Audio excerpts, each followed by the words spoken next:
1 கொரிந்தியர் 11ஆம் அதிகாரம் அதனுடைய 17 to 32 வரைக்கும் நான் வாசிக்கிறேன். நீங்கள் யாரும் வாசிக்க வேண்டாம். 1 கொரிந்தியர் 11 17 to 32 வரைக்கும். உங்களை புகழாமல் இதை குறித்து உங்களுக்கு கட்டளையிடுகிறேன். நீங்கள் கூடி வருதல் நன்மைக்கு ஏதுவாய் இராமல் தீமைக்கு ஏதுவாய் இருக்கிறதே. வேகமாக போடுங்க. முதலாவது, நீங்கள் சபையிலே கூடி வரும்போது உங்களில் பிரிவினைகள் உண்டென்று கேள்விப்படுகிறேன். அதில் சிலவற்றை நம்புகிறேன். ஏன்னா பவுல் இதை எழுதியிருக்கிறாரு, கொரிந்திய சபைக்கு சொல்கிறாரு. சில பிரிவினைகள் அங்கே இருக்குது, அதை சிலவற்றை நம்புகிறேன் அப்படின்னு சொல்கிறாருன்னா, ஏன் நம்புகிறேன்னா அங்கே பார்க்குறாரு, அவர் கண்கூடா பார்க்குறதா சொல்கிறார். உங்களில் உத்தமர்கள் இன்னார் என்று வெளியாகும்படிக்கு மார்க்க பேதங்களும் உங்களுக்குள் உண்டாயிருக்கப்படுகிறது. மார்க்க பேதங்கள்னா ஒரு மாறுபாடான, புரியுதா, ஒரு மாறுபாடான, முன்னாடி போடுங்க, முன்னாடி யோசனை போடுங்க. உங்களில் உத்தமர்கள் இன்னார் வெளியாகும் மார்க்க பேதங்கள் உங்களுக்குள்ளே உண்டாயிருக்க வேண்டியதே. கமான். ரெண்டாவது, நீங்கள் ஒரு இடத்தில் கூடி வரும்போது அவனவன் தன் தன் சொந்த போஜனத்தை முந்தி சாப்பிடுகிறான். ஒருவன் பசியாயிருக்கிறான், ஒருவன் வெறியாயிருக்கிறான். இப்படி செய்கிறது கர்த்தருடைய ராப்போஜனம் பண்ணுதல் அல்லவே. புசிக்கிறதற்கும் குடிக்கிறதுக்கும் உங்களுக்கு வீடுகள் இல்லையா? நீங்க அங்கேயே உட்கார்ந்து சாப்பிட்டுருக்கலாமே. தேவனுடைய சபையை அசட்டை பண்ணி இல்லாதவர்களை வெட்கப்படுத்துகிறீர்களா? உங்களுக்கு நான் என்ன சொல்லுவேன்? இதை குறித்து உங்களை புகழ்வேனோ? புகழேன். நான் உங்களுக்கு ஒப்புவித்ததை கர்த்தரிடத்தில் பெற்றுக்கொண்டேன். என்னவெனில், கர்த்தராகிய இயேசு தம் காட்டி கொடுக்கப்பட்ட அன்று ராத்திரியிலே அப்பத்தை எடுத்து ஸ்தோத்திரம் பண்ணி அதை பிட்டு, நீங்கள் வாங்கி புசியுங்கள், இது உங்களுக்கு பிற்கப்படுகிற என்னுடைய சரீரமாக இருக்கிறது, என்னை நினைவு கூறும்படி இதை செய்யுங்கள் என்றார். போஜனம் பண்ணின பின்பு அவர் அந்தபடியே பாத்திரத்தை எடுத்து, இந்த பாத்திரம் என் இரத்தத்தினால் ஆகிய புதிய உடன்படிக்கையாய் இருக்கிறது. நீங்கள் இதை பானம் பண்ணும் போதெல்லாம் என்னை நினைவு கூறும்படி இதை செய்யுங்கள் என்றார். ஆகையால் நீங்கள் இந்த அப்பத்தை புசித்து இந்த பாத்திரத்தில் பானம் பண்ணும் போதெல்லாம் கர்த்தர் வருமளவும் அவருடைய மரணத்தை தெரிவிக்கிறீர்கள். இப்படி இருக்க, எவன் அபாத்திரமாய் கர்த்தருடைய அப்பத்தை புசித்து அவருடைய பாத்திரத்தில் பானம் பண்ணுகிறானோ அவன் கர்த்தருடைய சரீரத்தையும் இரத்தத்தையும் குறித்து குற்றமுள்ளவனாய் இருப்பான். எந்த மனுஷனும் தன்னைத்தான் சோதித்தறிந்து இந்த அப்பத்தில் புசித்து இந்த பாத்திரத்தில் பானம் பண்ண கடவன். எண்ணத்திலானால அபாத்திரமாய் போஜனம் பண்ணுகிறவன் கர்த்தருடைய சரீரம் இன்னதென்று நிதானித்து அறியாததினால் தனக்கு ஆக்கினை தீர்ப்பு வரும்படி போஜனம் பண்ணுகிறான். போடுங்க. இதன் நிமித்தம் உங்களில் அநேகர் பலவீனமும் வியாதி உள்ளவர்களுமாய் அநேகர் நித்திரையும் அடைந்து செத்து போயிட்டாங்க. நம்மை தாமே தியானித்து அறிந்தால் நாம் நியாயம் தீர்க்கப்படும். நாம் நியாயம் தீர்க்கப்படும் போது உலகத்தோடே ஆக்கினைக்குள்ளாக தீர்க்கப்படாதபடிக்கு கர்த்தரால் சிட்சிக்கப்படுகிறோம். நீங்கள் உலகத்தால் ஆக்கினைன்னா தண்டனைக்குட்படாதபடிக்கு கர்த்தரால் சிட்சிக்கப்படுகிறோம். அப்படின்னா போதிக்கப்படுகிறீர்கள். இப்போ நான் உங்களுக்கு சிட்சையை சொல்லித்தரேன். இதை கேட்கலன்னா நீங்கள் என்ன செய்வீங்க? அடிமைகளாக இருப்பீங்க. உங்களுக்கு சிம்பிளாக உங்களுக்கு புரிய வைக்கிறேன். இது ஒரு கம்யூனியன் செஷன். எப்படி ஒரு போஜனம், ராப்போஜனம், அதை பற்றி சொல்கிறேன். கொரிந்திய சபை உங்களுக்கு நல்லா தெரியும். கொரிந்திய சபை அன்னைக்கு இருந்ததில் பெரிய சபை. கொரிந்திய சபைக்கு நிறைய இதே மாதிரி சொல்கிறார். ஏன்னா சபை இல்லைன்னா வெளியிலிருந்து ஈஸியாக பேசிடலாம். சபைக்குள்ளே ஏன் பிரச்சனை வருது? சபைக்குள்ளே ஏங்க பிரச்சனை வருது?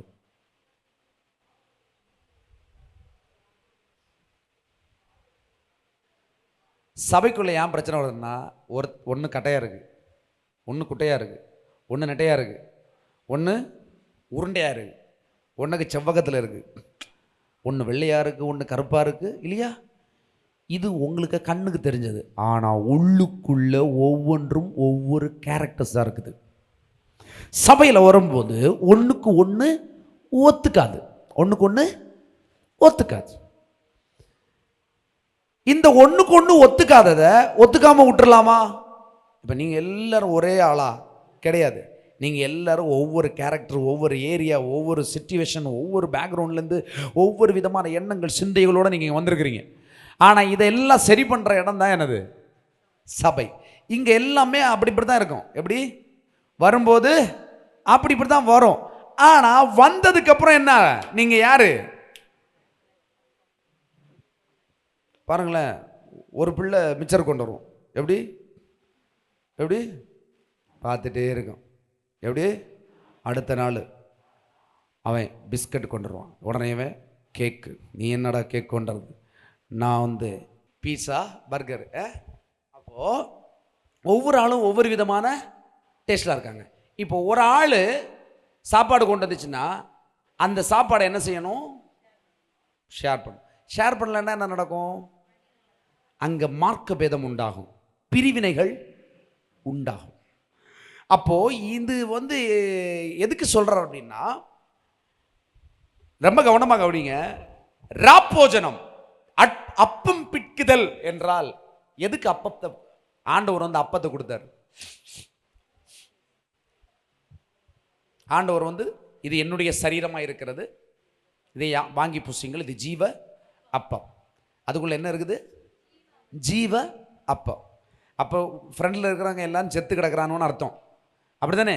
இதை வாங்கி புசித்தா ஜீவன். எதுக்கு ஜீவன் வருது? இப்போ அஜிதாவுக்கு நான் என்ன செய்கிறேன்? ஆண்டுடைய வார்த்தையை போதிச்சு அப்பத்தை பிட்டு கொடுக்குறேன். கொடுக்கும்போது என்ன வரும்? யாருடைய ஜீவன் வருது? அப்பாவுக்கிட்ட என்னென்ன ஜீவன் இருக்குது? சுகம், சந்தோஷம், சமாதானம், ஐஸ்வர்யம், மற்றவங்கள வேற மாதிரி பார்க்காம, இந்த மாதிரி நிறைய இருக்கா? ஏசப்பட்ட இருக்குதா? அதெல்லாம் யாருக்குள்ள வருது? இப்போ அதே அப்பத்தை யாரு கொடுக்குறேன்? அப்ப ஹெலனுக்கு சாப்பிட்டா எப்படி வரணும்? ஹெலனுக்கு அது ஏன் குறையா இருக்கு? இங்க ஹெலனும் அஜியும் டிஃப்ரெண்டா தான் இருக்கிறாங்க, அப்படிதானே? ரெண்டு பேரும் ரெண்டு புருஷர்கள், அப்படிதானே? ரெண்டு பேருக்கு ரெண்டு புருஷர்கள்.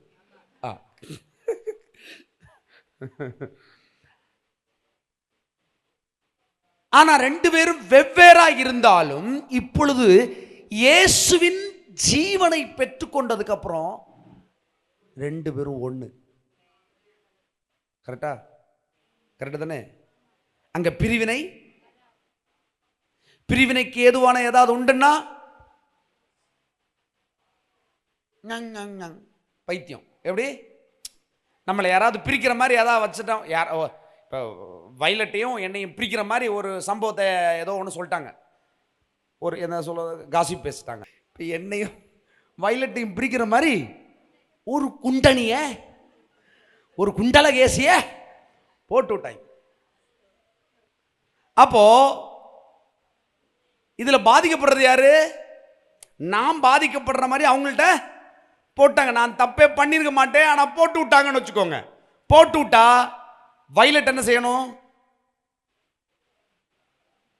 மூஞ்சி மாறி, என்ன பாஸ்டரா அவன்?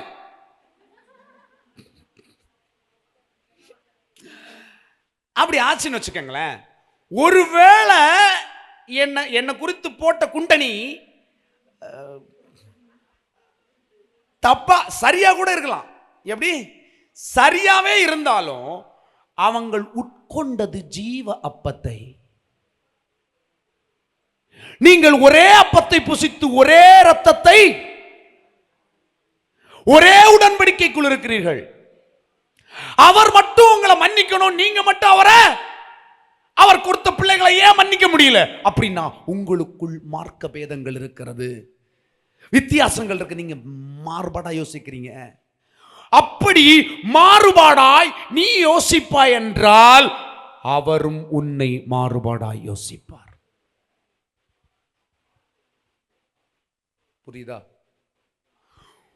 உன்னை நீ மன்னிக்கிறது போல. இதுதான் புதிய உடன்படிக்கையின் பிரமாணம்.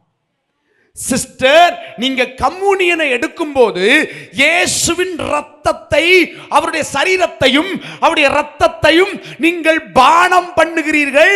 பானம் பண்ணும்போது நீங்கள் விசுவாசிக்கிறீர்கள், அவருடைய சரீரமாய் என் சரீரமும் அவருடைய தூய இரத்தமாய் என்னுடைய இரத்தமும் மாறி என்னுடைய பாவ இரத்தத்தை, என்னுடைய பாவ வம்சாவளியை கழுவி புதிய உடன்படிக்கையின் இரத்தத்திலே நான் இணைக்கப்பட்டிருக்கிறேன் விசுவாசிக்கிறேன்.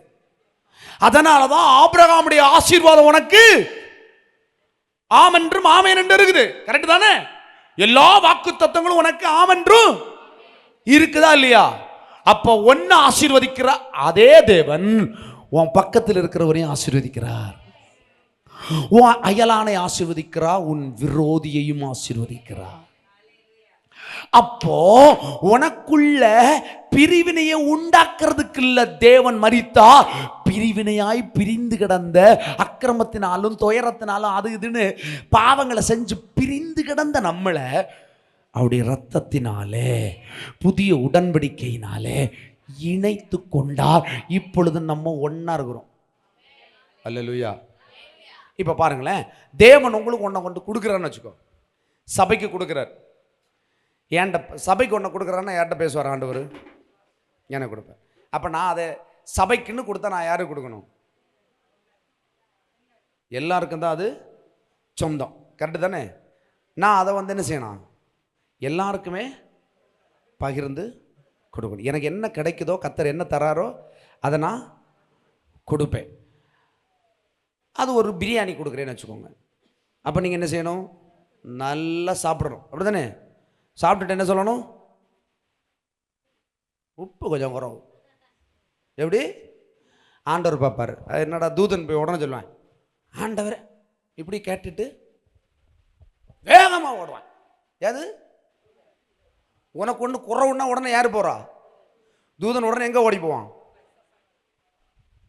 கேட்டியாளா உப்பு குறவாமே? அப்படியா? அவள் வாழ்க்கையிலேருந்து உப்பை கட் பண்ணிடு. ஏன்னா இவனுக்கு தெரியாது, தூதனுக்கு ஒன்றும் தெரியாது. நீ என்ன சொல்றியோ இமிடியட் கனெக்ஷன். ஏன் உனக்கு சுகமாகிறதுக்கு மட்டும் வக்கனையாக கேட்குறல்ல, கொண்டு வந்து தரானுவல்ல, அவனு உடனே உன் வாயிலேருந்து என்ன உள்ளதுன்னு சொல்லி நீ கொண்டு கொடுப்பல்ல, அவனு உடனே சொல்லுவான். ஆண்டவர் என்ன சொல்லுவார்? இவனுக்கு தெரியாது, அவருக்கு தான் தெரியும். உப்பு இல்லையா? அப்போ உப்பு இல்லை, உப்பு இல்லை. விளங்குதா? கர்த்தர் யாரு கொடுத்தாரு? யாரு கொடுத்தாரு? சபைக்கு. யாரு கொடுத்தாரு? பாஸ்டர் யாரு கொடுத்தாரு? அதில் என்ன குறைவு? உப்பு குறைவென்று கண்டுபிடிக்கப்பட்டது உங்க நாவு, உங்க மாம்சம் கண்டுபிடித்தது. உங்கள் ஆவி, ஆவிக்குரியவன் ஆவிக்குரியவைகளை அறியாமல் மாம்சத்துக்குரியகளை அறிந்தபடினா அவர் மாம்சத்தின்படி உனக்கு தீர்ப்பை தந்துடுவார். மனுஷன் எதை விதைக்கிறானோ அதையே அறுப்பான். உங்களுக்கு புரியுதா இல்லையா? அததான் பவுல் சொல்றாரு. இப்படி ஒரே சபையா இருந்துட்டு உங்களுக்குள் மார்க்க பேதங்கள் உண்டென்று அறிகிறேன். பிரிவினையாயிருந்து பிரிந்து கிடக்கிறீர்களே. உங்களுக்கு கொடுக்கப்பட்ட ஒரு ஆகாரம் தானே. இப்போ பாருங்களேன், உப்பு இல்லைன்ற உங்களுக்கு ஒரு உப்புலே வரேன் அப்படிதான் சொன்னீங்களா? இல்லை இல்லை, இனி நாங்கள் சொல்லவே மாட்டோம். அல்ல இல்லையா? இப்போ உங்களுக்கு புரியும்படி தான் சொல்கிறேன். இப்போது ஒரு பிரியாணியில், நான் கொடுத்த பிரியாணியில் உப்பு கம்மியாச்சு. அப்போது உப்பு கம்மியானா நீ உடனே என்ன செய்யணும்? காணா ஒரு கல்யாண வீட்டில் மரியா என்ன செஞ்சா? என்ன சொன்னா? யார்கிட்ட வந்து சொன்னா? அங்கே அவர் வைப்புக்காரரா, கல்யாண வீட்டுக்காரருக்கு சொந்தக்காரலா, ஏதாவது ரிலேஷன் அந்த கல்யாண வீட்டில் இருக்கா? ஏன் மரியாள் இயேசுவினிடத்தில் வந்து சொன்னாள்? எப்படி நடக்கும்? அது வரைக்கும் அவர் அற்புதமே செய்யலை. என்ன அதெல்லாம் இல்லை, உங்களுக்கு இன்னும் ஆழமாக போகணும். Right, okay. இந்த மரியாளுக்கு கொஞ்சம் சம்பவம் தெரியும். என்னன்னா, திராட்சை ரசம் தீர்ந்த உடனே புதிய ரசம் பண்ண முடியாது.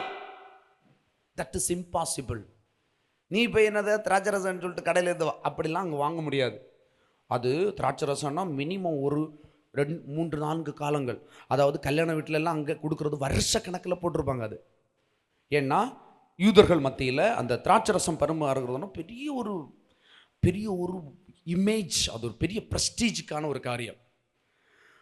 ரசம் தீர்ந்துச்சுன்னா முடிஞ்சு, கல்யாணமே முடிஞ்சிச்சுன்னு அர்த்தம். ஆனால் ரசம் தீர்ந்துருச்சுங்க. அப்போ இந்த ரசத்தை புதுசாக உண்டாக்கணும்னா அங்கே ஒரு அற்புதம் தான் நடக்கணும். ஒரே செகண்டில் ரசத்தை புளிஞ்சு எல்லாரும் வாங்கடா ஒரு 50 கிலோ திராட்சை பழத்தை எடுத்து புளிங்க, யார் இந்த நிம்மதிங்க, அவ்வளோ செய்ய முடியாது.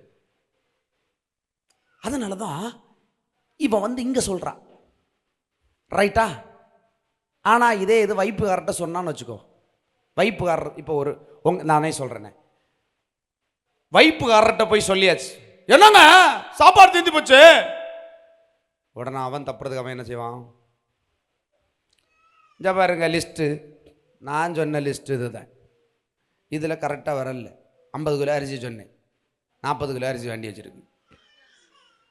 நெய் 40 கிலோ நெய் சொன்னேன், 35 கிலோ வாங்கி வச்சுருக்கு. நான் என்ன செய்யுது? அடுத்தானே அடுத்து எங்கே போவோம்? ஆர்டர்காரன் அடுத்து அப்படி போய் கடைசியில் இங்கே பந்தி இருக்க வராதவனுக்கு இங்கே பந்தியே வந்திருக்க மாட்டான், அவனுக்கு போய் சேரும். புரியுதா? பிரச்சனை எப்படி செய்யறோம்? அவனா போட்டு உருட்டி 5 பைசாய்க்கு பிரயோஜனம் இல்லாம ஒரு பச்சை தண்ணி கூட கிடைக்காம போயிரும். பிரயோஜனமே எல்லாருக்கும் அங்க என்ன இருக்கும்? வீணா காசிப் தான் பேசுவாங்க, புறங்கூறுவாங்க, முறுமுறுத்துட்டு இருப்பாங்க, அப்படித்தானே? ஆனா மரியாளுக்கு மட்டும் கரெக்டா தெரிஞ்சது. அற்புதத்தை இதுவரை பார்க்கவே இல்லை. இயேசு அற்புதம் செஞ்சு பார்க்கவே இல்லை. ஆனா இயேசுகிட்ட ஏன் சொன்னான்? நல்லா நீங்க புரிஞ்சுக்க வேண்டிய ஒரு, இயேசுகிட்ட ஏன் சொல்லணும்?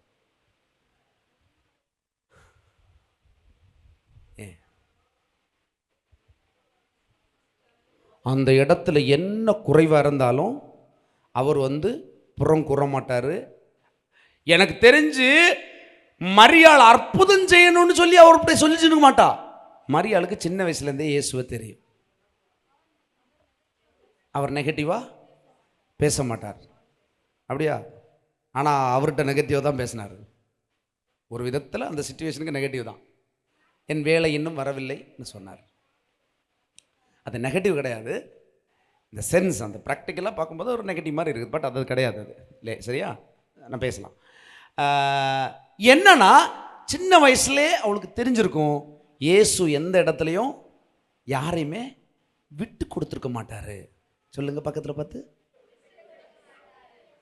அதான் அம்மாவுக்கு தெரியும், எப்படியும் என் பையன்கிட்ட சொன்னால் இந்த பிரச்சனையை வெளியில் எங்கேயும் லீக் ஆக்க மாட்டான். எப்படி?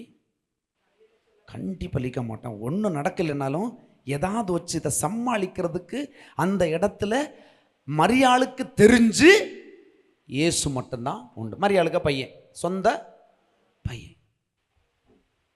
சொன்ன உடனே இவர் என்ன சொல்றாரு?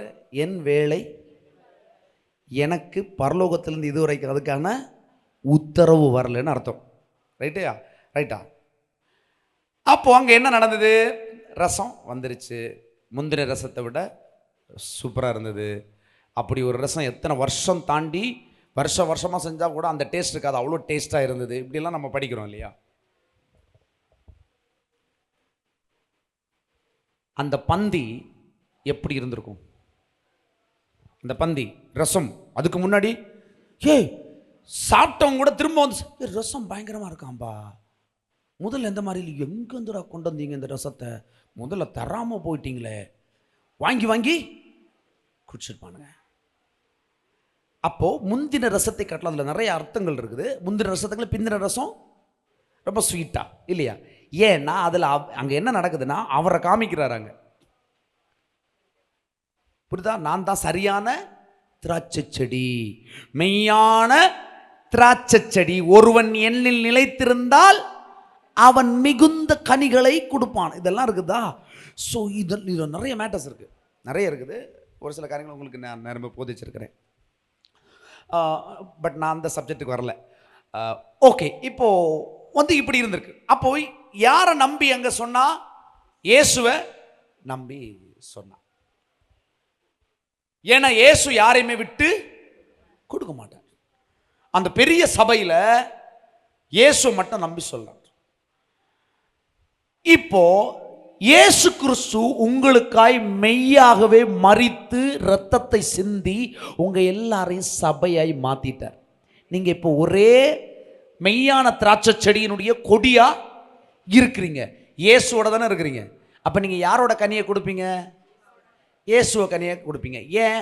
அவருடைய அப்பத்தை சாப்பிடுறீங்க, அவருடைய இரத்தத்தை பானம் பண்றீங்க. அதனால நீங்க அந்த கனி தானே கொடுக்கணும். அப்ப ஏன் மாறி கனி கொடுக்குறோம்? நல்ல கவனிங்க. நம்ம மாறி கனி கொடுக்குறோம் அல்லது நமக்கு வேணுங்கிறதுல தெளிவா இருக்கிறோம். ஆண்டவர் உங்களை மன்னிக்கணும்னு விரும்புறீங்களா? உங்களை மன்னிக்கணும்னு விரும்புறீங்களா? உங்களை மன்னிச்சிருக்கிறாரா? அதை விசுவாசிக்கிறீங்களா? ஏன்னா மன்னிச்சதுனால உங்களுக்கு சில ஆசீர்வாதங்கள் அடையாளமாக வந்து சேர்ந்துருக்கும். இன்னும் ரொம்ப தீர்க்கமாக நம்புறீங்க. அப்போ உங்களுக்கு கர்த்தர் மன்னிச்சிட்டார், மற்றவர்களை கர்த்தர் மன்னிப்பாரா? மன்னிப்பாரா? இப்போ உங்களை, நீங்க ரட்சிக்கப்பட்ட பிள்ளை, உங்களுக்கு அடுத்து ஒரு ஆளு பாவியா இருக்குது. பாவியா இருக்கிற ஒரு மனுஷன் யாரை பார்த்து உள்ள வருவாங்க? இயேசுவை பார்த்தா, உன்னை பார்த்து வருவார். நீ தான் இயேசு. சொல்ல போன யாரு? நீ தான் இயேசு. ஆனா குட்டி இயேசுவா இருக்கிற ஆளு கொஞ்சம் நாள்ல குட்டிச்சத்தான மாறுது. எப்படிடா இது வருது அப்படின்னா, இவன் சோற கொண்டு வந்து இவனே சாப்பிட்றது. எனக்கு எனக்கு இந்த சோறு சாப்பாடெல்லாம் இருக்குது இல்லையா, அதெல்லாம் வந்து எதை சொல்லுதுன்னா சுயம். எப்படி? எனக்குன்னா எல்லாம் வேணும், மற்றவங்களுக்குன்னா என்னை விட ஒன்று, மற்றவங்களுக்கு ஏதாவது கொஞ்சம் எக்ஸ்ட்ரா இருந்தால் பொறாமை வருது. பொறாமை வருதா இல்லையா? வருது. ஓகே, இந்த ரொம்ப முக்கியமான கண்டென்ட் திருப்பி கொள்ளுங்க. அதே இதில் 27வது வசனத்தை போடுங்க. இப்படி கவனிங்க, இது உங்களுக்கு வேற மாதிரி போதிச்சிருப்பாங்க சபைகள். இப்படி இருக்க எவன் அபாத்திரமாய் கர்த்தருடைய அப்பத்தை புசித்து அவருடைய பாத்திரத்தில் பானம் பண்ணுகிறானோ அவன் கர்த்தருடைய சரீரத்தையும் இரத்தத்தையும் குறித்து குற்றம் உள்ளவனா இருப்பான். அடுத்த வசனம் போடுங்க. எந்த மனுஷனும் தன்னைத்தான் சோதித்திருந்து இந்த அப்பத்தை புசித்து இந்த பாத்திரத்தில் பான கடவன். அடுத்த வசனம் போடுங்க.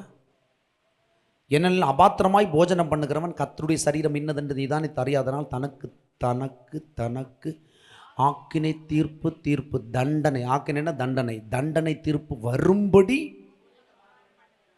இதை சபை இது உங்களுக்கு போதிச்சிருப்பாங்க, சில இதெல்லாம் கேள்விப்படுறேன். தேவையில்லாமல் அப்பத்துக்கு மேலே கையை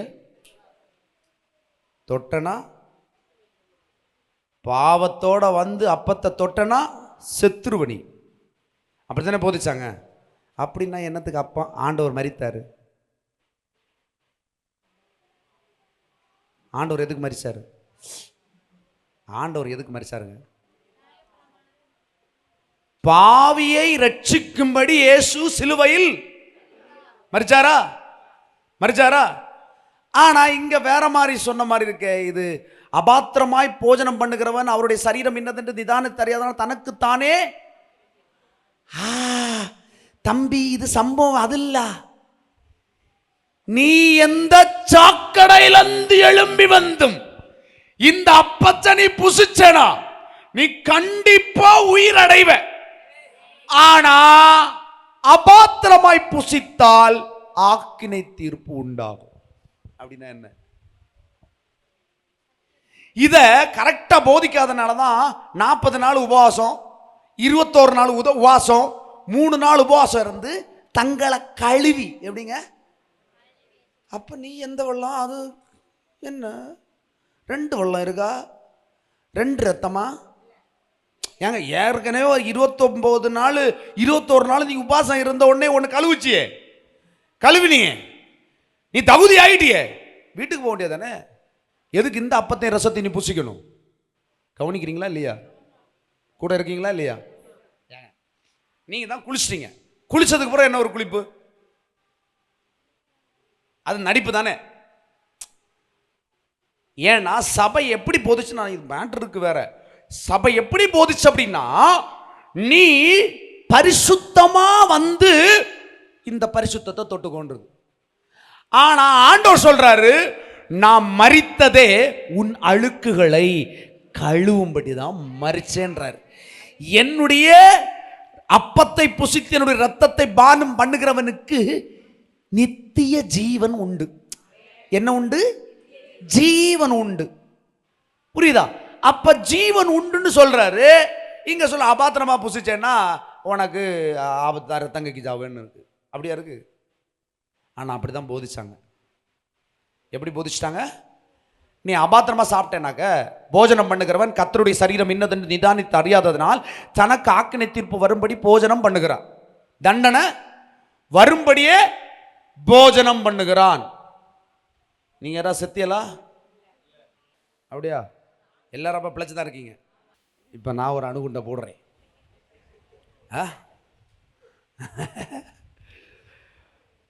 அவங்க வேற ரூட்டில் வந்தாங்க, ஆனால் மைல்டாக வந்தாங்க. நம்ம ரொம்ப ஸ்ட்ராங்காக வரணும். போடுங்க 26 திரும்பவும், 27 திரும்பவும் போடுங்க. மறுபடியும் கவனிங்க, இது ரொம்ப முக்கியமாக பார்க்க வேண்டியது. எவன் அபாத்திரமாய் கர்த்தருடைய அப்பத்தை புசித்து அவருடைய பாத்திரத்தில் பானம் பண்ணுகிறானோ அவன் கர்த்தருடைய சரீரத்தை இரத்தத்தை குறித்து குற்றமுள்ளவனாய் இருக்கிறான். அதாவது நீ குற்றப்படுற, நீ குற்றம், நீ நீ நீ அப்பத்தை ரசத்தையும் நீ அபாத்திரமாய். இப்ப அபாத்திரம் தான் மேட்ரு. ஏன் அபாத்திரம்னா என்ன நினைக்கிறாங்க அப்படின்னா, நீ பரிசுத்தமா இல்லாம அப்பாவோட சரீரத்தை தொடாத, அப்பாவுடைய ரத்தத்தை பானம் பண்ணிராத, நீ செத்துருவேன்றது. எப்படி? ஆனா அப்படி சொல்லல வேத. இது சொல்றது அப்படி கிடையாது. நீ அபாத்திரமாய் புசிக்கிறேன்னா, அபாத்திரம் என்றால் தேவன் சிலுவையிலே எதற்கு மரித்தார்? பாவங்களை சுமந்து தீர்த்தார். பாவங்களாவன வியாதி, தரித்திரம், இல்லாம போராட்டம், பிரச்சனை, இதெல்லாமே பாவம். அப்படிதானே? பாவத்தை சுமந்தார். இப்போ அதுக்கு அடையாளமா அவருடைய சரீரத்தையும் ரத்தத்தையும் நமக்கு என்ன செஞ்சிருக்கிறாரு? அப்பமாவும் ரசமாவும் தந்திருக்காரு. இதில் பானம் பண்ணுகிறவன் அபாத்திரமாய் பானம் பண்றான்னு அர்த்தம் என்ன? அதை விசுவாசியாமல் பானம் பண்ணுகிறவன். நீ அவருடைய அப்பத்தை உண்மையாய் விசுவாசித்து நீ உட்கொண்டால் வியாதியை காண மாட்டாய்தானே, தரித்திரத்தை காண மாட்டாய்தானே, உன் வாழ்க்கையில குறைவு இருக்காது தானே. கானாவூர் கல்யாண வீட்டுல புதிய ரசத்தை வெறும் பச்சை வெள்ளத்துல 10 செகண்ட்ல உருவாக்கி மாற்றினவர் உனக்காய் தன் ஜீவனையே கொடுத்து ரத்தத்தை சிந்தி சரீரத்தை முழுவதுமாய் பிட்க கொடுத்து உனக்கு நித்திய ஜீவனை தந்திருக்கிறார் என்றார். நீ மாசா மாசம் எடுன்னு சொல்றேன், நீ வாரா வாரம் எடுன்னு சொல்றேன், உன்னை டெய்லி கூட எடுக்க நான் சொல்றேன். ஆனா இன்னமும் உனக்குள்ள ஏன் வியாதி இருக்கு? இன்னமும் ஏன் நீ தரித்திரத்தை பார்க்கிற? இன்னமும் ஏன் உன் வீட்டுல பிரச்சனை இருக்குது? அப்படி என்றால் நீ அதை அபாத்திரமாய் புசிக்கிறாய். ஹல்லேலூயா. அபாத்திரம் என்றால் நீ சத்தியத்தை விசுவாசியாதவனாய். ஏதோ ஒரு அப்பத்தை கொடுத்தாங்கப்பா சாப்பிடுவோம். எப்படி? ஏதோ ஒரு அப்பத்தை கொடுத்தாங்க, ஏதோ ஒரு ரசம், இது என்னது இருக்கு இதுல என்ன இல்லைன்னா அவருக்கு ரத்தத்தை அங்கே உறிஞ்சி வச்சிருக்காங்க. எப்படி? இயேசுக்கு ரத்தம் இருக்குல்ல, கல்வாரி மலையில வடிச்சு எப்படி எடுத்து வச்சிருக்கணும், ஒவ்வொரு சொட்டு தருவணும். எப்படி எடுக்கிறீங்களா? அது வேற நம்ம ஆளை வச்சு பாருங்க. அந்த ரத்தம் லைட்டாக ஒரு துள்ளி எடுத்து, ஒரு துள்ளி கிட்ட அதை லைட்டாக அப்படி தொடச்சு இப்படி தேய்ச்சா கேன்சர் தீரும் அப்படின்னா நம்மளால நம்பணும். அப்படித்தானே? எழுதின ஒவ்வொரு வார்த்தைகளும் ஆவியினால் எழுதப்பட்டது. ஆவியில் எழுதப்பட்டதை நீ ஆவியில் விசுவாசிக்கணும். அப்பதான் மாம்சத்தில் அது வெளிப்படும். தரித்திரம் உனக்கு இல்லை. உன்னுடைய தரித்திரத்தை, பாவத்தினால் வந்த தரித்திரத்தை அவர் சிலுவையிலே வெற்றியாய் செய்து நிறைவேற்றி முடித்தார். நீ இப்ப ஐஸ்வர்யமான மாறிட்ட. இதை நீ விசுவாசிக்கிறதுக்கு அடையாளமா தான் அப்பத்தையும் ரசத்தையும் நீ புசிக்கணும். ஹல்லேலூயா. இந்த அப்பத்தையும் இந்த ரசத்தை நீ புசிக்கும் போது, புசிக்கும் நாள்ல நீ சாகவே சாவாய். ஹல்லேலூயா. செத்தாச்சா? அப்படியா பைபிள் சொல்லுது? இதை புசிக்கும் நாளில் ஏதேன்ல சொன்னார், இதை புசிக்கும் நாளில் நீ சாகவே சாவாய். அவ நல்ல வடிவு கரைசி என்ன செஞ்சா? லைட்டா ஒரு கடி கடிச்சிட்டு, நான் தின்ன நல்லா இருக்குது. கேட்டியாளா? நீங்க 2 கடியங்களும் கடிங்க.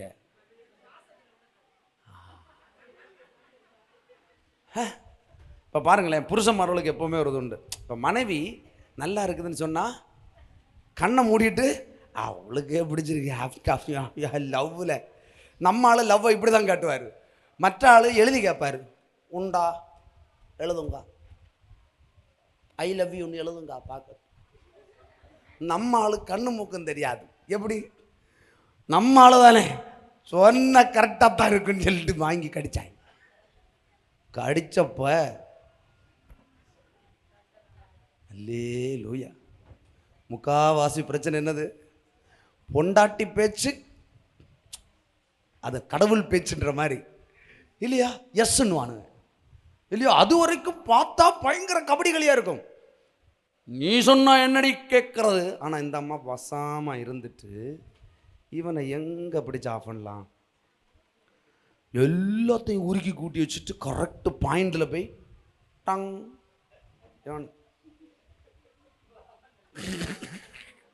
பாயிண்ட்ல கொட்டுறது. எனக்கு தெரிஞ்சு ஏவாள் நல்ல அடவு படிச்சிருப்பான்னு நினைக்கிறேன். அல்லன்னா இவனுக்கு ஒழுங்கா என்ன தெரிஞ்சிருக்கணும்? இவனுக்கு ஒழுங்கா புரிஞ்சிருக்கணும் தானே. எல்லாத்தையும் இவனுக்கு தானே சொல்லி கொடுத்தாரு. என்ன மாய மந்திரம் பண்ணாலும் டம்மன் ஆயிட்டான். அல்லேலூயா.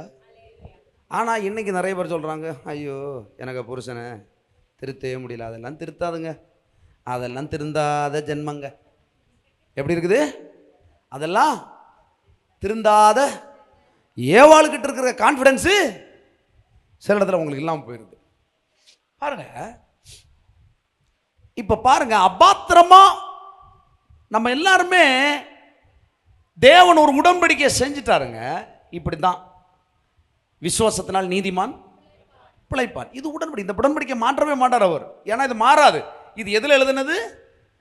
இரத்தத்தினால் எழுதப்பட்டது. இது மாறாது. இது பரலோகம். இதை மாற்றவும் செய்யாது.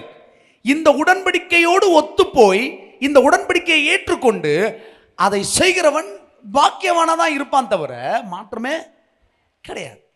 அப்போ நீ அபாத்திரமா புசிக்கிறதுன்னா நீ சும்மா, நீங்க தண்டனைனா என்னது? தண்டனைனா நாங்க வியாதி தான் தண்டனை, பிரச்சனை. பாவங்கிறது தண்டனை. பாவத்தில் இருக்கிறது தான் வியாதி, துன்பம், பிரச்சனை, போராட்டம். இதெல்லாம் என்னது? பாவத்திலிருந்து வர்றது.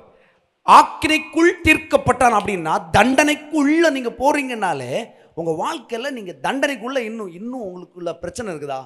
நீங்க தண்டனைக்குள்ள இருக்கீங்கன்னு அர்த்தம். அதாவது நீங்க இன்னும் அடிமையா இருக்கீங்கன்னு அர்த்தம். ஹலோ, கணவன் மனைவி பிரச்சனை இருக்குதா? அது இன்னும் சத்துரு அங்கே கிரியை செஞ்சுட்டு இருக்கிறான். நீங்க இன்னும் சுதாகரித்து கொள்ளாமல் அங்கே அடிமையாய் சத்துருக்கு இருக்கிறீர்கள், சத்துருக்கு கீழ்ப்படுகிறீர்கள் அர்த்தம். நீங்கள் அவருடைய அப்பத்தையும் ரத்தத்தையும் புசிக்கிறீங்கன்னா உங்களுக்கு நித்திய ஜீவன் உண்டு தானே சொன்னார். ஆக்கினை தீர்ப்பு, மரணம் இல்லைன்னு தானே எழுதப்பட்டிருக்குது. அப்ப மரணம் இல்லைன்னு சொன்னா ஏன் மரணம் இருக்குது? கேள்வி கேட்டிருக்கீங்களா?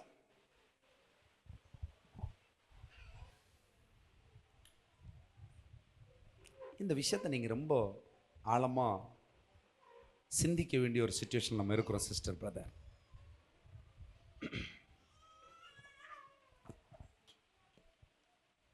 திருப்பிக் கொள்ளுங்க மத்தேயு 22:39.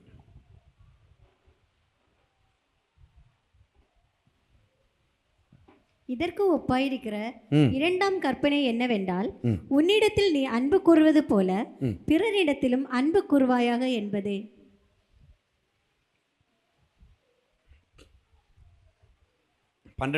மார்க் 12:31.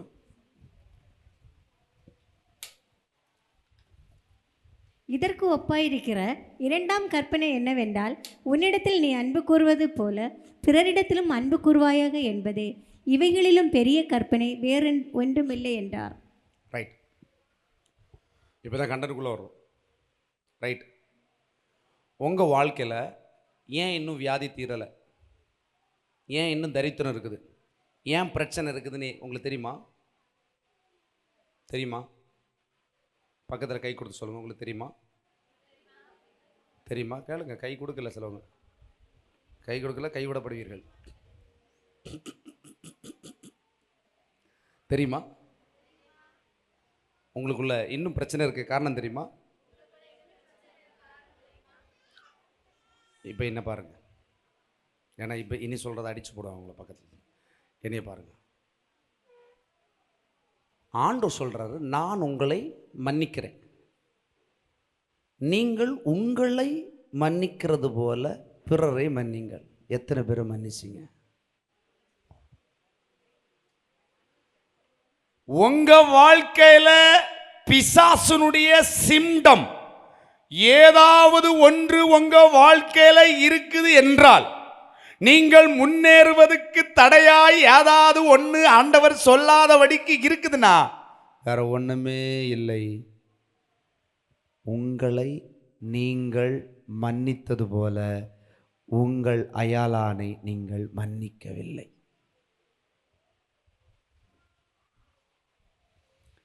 ஏங்க இதை சொல்றீங்க? ஆசீர்வாதத்துக்கு இதுக்கு என்னங்க சம்பந்தம்? சொல்லட்டுமா? உங்கள் பாவங்களை இயேசு ஏன் மன்னிக்கணும்? ஏன் மன்னிக்க வேண்டிய அவசியம் என்ன? ஏன் மன்னிச்சாரு உங்க பாவத்தை? உங்கள்ட்ட கேட்டாரா?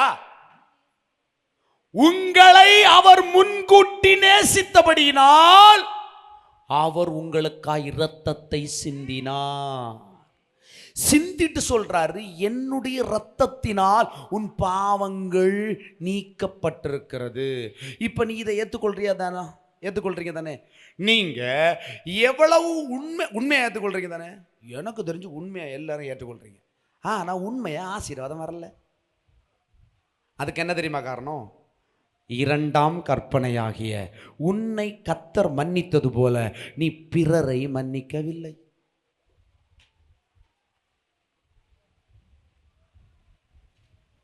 டாலரன்ஸ்.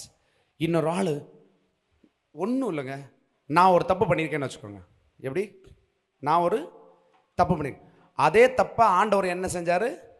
மன்னிச்சிட்டார். நான் இப்போ யாரானே? ரட்சிக்கப்பட்டுட்டேன். இப்போ அதே தப்பை இன்னொரு ஆள் பண்ணும். நீ ரட்சிக்கப்பட்ட பிறகு உன்னால் அதை பொறுத்துக்கொள்ள முடியுமா? பொறுத்துக்கொள்ள முடியுமா? உன்னால் பொறுத்து கொள்ள முடியுதென்றால் நீ அங்கே தேவனுடைய முழு உடன்படிக்கையின்படி இருக்கிறேன்னு அர்த்தம். எந்த சூழலையும் தாங்குகிற தேவ பலன் உனக்குள்ள இருக்குது. அவன் எவ்வளவு ஆழத்தில் விழுந்தாலும் அவனை தூக்கி கொண்டு வரக்கூடிய பலன் உனக்குள்ள இருக்குது. அதுதான் தேவ பலன். ஹல்லேலூயா. என்னால் இது முடியாதுன்னு உன்னால் சொல்ல முடியாது. ஏன்னா நீ உன்னுடையவன் அல்ல, நீ அவருடையவனாய் அவருடையவளாய் இருப்பாய். எத்தனை பேர் புரியுது? இதுதான் இதுக்குள்ள ஆழம். ஹல்லேலூயா. நீங்க அப்பத்தை புசித்துட்டு அப்படியே ஈஸியா போறது இல்லை, வார்த்தையை கேட்டு ஈஸியா போறது இல்லை. அப்படியே தலையில கழிச்சு ஒரு தலையில கை வச்சு ஒரு ஜெபம் பண்ணிருங்க. சோத்திரம். அப்பாடா. இருக்குது கிட்டு, நினைச்சது கிட்டுச்சு. அப்புறத்துலேருந்து ஒருத்தன் வருவான், யாரு? உனக்கு நேர பச்சை விரோதியா இருப்பான். அவன் அதே ஐட்டத்துக்காக வருவான். பாஸ்டர் கேட்டேளா என்ன உங்களை முன்ன வந்து நிற்க இல்லை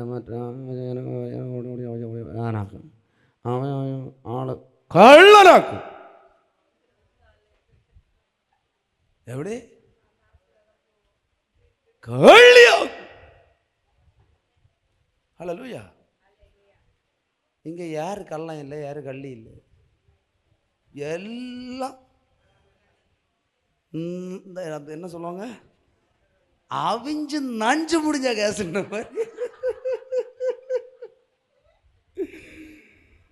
அல்லேலூயா. இந்த நிலக்கரி சுரங்கத்தில் வேலை பார்க்குறவன் எப்படி இருப்பான்? அழுக்கா தானே இருப்பான், கருப்பா தானே இருப்பான். நீ அதே சுரங்கத்தில் வேலை செஞ்சுட்டு அழுக்கா இருக்கேன், உங்களை பார்த்தா தெரிய இல்லையா? சரிதான், அழுக்கா இருக்கேன். இஞ்ச பார்க்க மாட்டோம், இஞ்சையும் அதே அழுக்கு தான், உனக்கும் அதே அழுக்கு தான். எல்லாம் ஒரே குட்டையில் ஊர்ன மட்டாய். ஹல்லேலூயா. அதனால தான் ஆண்டவர் சொல்ல, அட மட்டைகளை, நீ ஊறி கிடக்கிற மட்டையிலேருந்து நான் உன்னை வெளியே கொண்டு வந்து கழுவி காய வச்சு உன்னை மறுபடியும் துளிர்த்து மறுபடியுமா மட்டையிலேருந்து எப்படிங்க திழுக்கும்? திலக்கம் அப்படின்னு சொன்னா உனக்குன்னா நீ நம்புற, நான் வளருவேன் அப்படியா சொல்லுவியா? எஸ், ஆமென், ஹல்லேலூயா, ஹல்லேலூயா, ஹல்லேலூயா, ஹல்லேலூயா. என்ன வந்தாய்? ஹல்லேலூயா, ஹல்லேலூயா, ஹல்லேலூயா, ஹல்லேலூயா, ஹல்லேலூயா. அடுத்த அல்லேலூயா எல்லாம் இவனுக்கு தான். பின்ன என்னத்துக்கு உனக்கு வரும்? அடுத்து இவனிட்ட இருக்குதெல்லாம் உனக்கு வரும். அவன்கிட்ட இருக்க எல்லா பேயும் உனக்கு மறுபடி வரும். போன பே திரும்ப வந்தா ஏழா வருமா? படிச்சு பாரு. போன பேய திரும்ப விட்டா ஏழா வருவான். ஏன்னா நீ நல்ல வரவேற்பு கொடுத்திருக்கியே, உயர்ந்த அங்கீகாரத்திலிருந்து கொடுத்திருக்கியே. வாங்க. ஹல்லேலூயா. அப்போ உன்னை நேசிக்கிறது போல நேசி. அந்த பிரமாணத்தை நீ நிறைவேற்றாத வரைக்கும் தேவனுடைய மகிமையை நீ காண முடியாது சிஸ்டர், பிரதர். அது வரைக்கும் நீ அப்பத்தை காலையில புசித்து சாயங்காலம் புசிக்க எப்பவுமே நீ புசிச்சுட்டு இருந்தாலும் நீ அபாத்திரமாய் புசித்துக் கொண்டிருக்கிறாய். ஸ்டில் நீ பாவத்தை அனுபவித்துக் கொண்டிருக்கிறாய். ஆக்கினை தீர்ப்பு உனக்கு உண்டாக்கி கொண்டே இருக்கும். ஆக்கினை தீர்ப்புனா பாவம். பாவங்கிறது என்னதுங்க? ஆக்கினை, தண்டனை. பாவத்தின் சம்பளம் என்னது? மரணத்தை அனுபவிச்சுட்டே இருப்பீங்க. ஹல்லேலூயா. குறைவுங்கிறது ஒரு தரித்திரம் இல்லையா? தரித்திரம் இல்லை, இந்த தரித்திரம் உங்க வாழ்க்கையில எல்லா பகுதியிலும் வந்து புகுந்து வைரஸ் மாதிரி ஏறும். கடைசியில் என்ன பார்த்தாலும் அந்த அந்த தரித்திரம் இருந்துட்டே இருக்குங்க, எதுல பார்த்தாலும். ஹல்லேலூயா. இந்த பணப்பற்றாக்குறை இருக்குல்ல, பணப்பற்றாக்குறை, இந்த சரீர சுகம், இதெல்லாம் ஈஸியாக மாறுங்க. ஒருத்தன் உண்மையாக உழைச்சாலே அதுக்கு இல்லையா? ஒருத்தன் நல்லா சொல்கிறான், தொழிலை நம்பினா இது என் தொழிலே என் தெய்வம் அப்படின்வான். எப்படி? கை செய்யும் தொழிலே தெய்வம்ன்றான். அவனுக்கும் ஓரளவுக்கு சம்பாத்தியம் எல்லாம் இருக்குது, அவன் வாழ்கிறான். ஹல்லேலூயா. நீ எதை மதிக்கிறியோ அது உனக்கு இந்த உலகதரமாக ஒரு மரியாதை கிடைக்கும் போது தேவன் பண்ணின உடன்படிக்கை மட்டும் என்ன, அது கரெக்டாக தான் செயல்படும். ஹல்லேலூயா. ஒரு ஆள்கிட்ட ஒரு குறை உண்டென்று கருதினால் அதை நீங்கள் மன்னிச்சு தான் ஆகணும், வேற வழி இல்லை. ஏன்னா உங்களை ஆண்டவர் மன்னிச்சிருக்கார். ஹல்லேலூயா. எத்தனை பேருக்கு இது புரியுது? இது பயங்கர ட்விஸ்டாக இருக்குதா?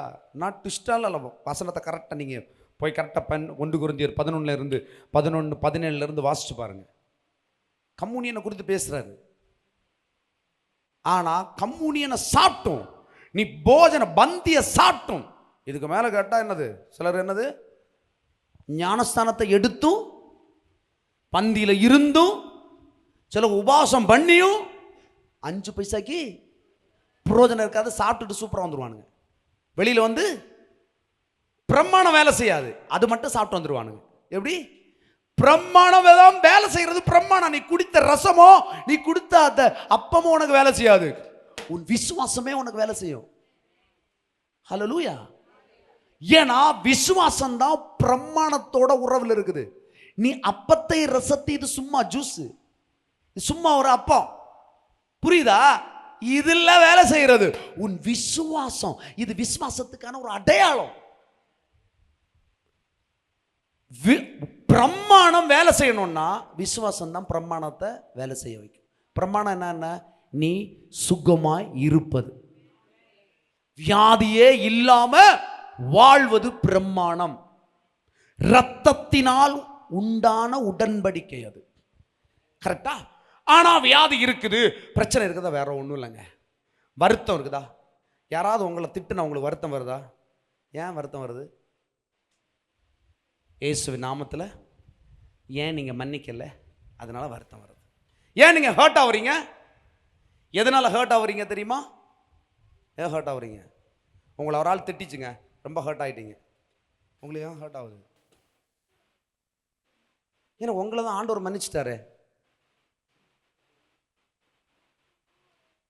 சோபா சிஸ்டர் நிறைய திட்டாங்க. அப்படியே சிஸ்டர் கதிரை சோதரம் குளத்தில் குளிச்சுட்டு போட்டேன். எப்படி? அப்படின்னா அவங்களுக்கு என்ன ஆகும்? சத்த வேலை பா, எனக்கு ஹர்ட்டிங்க கொஞ்ச நேரத்தில்.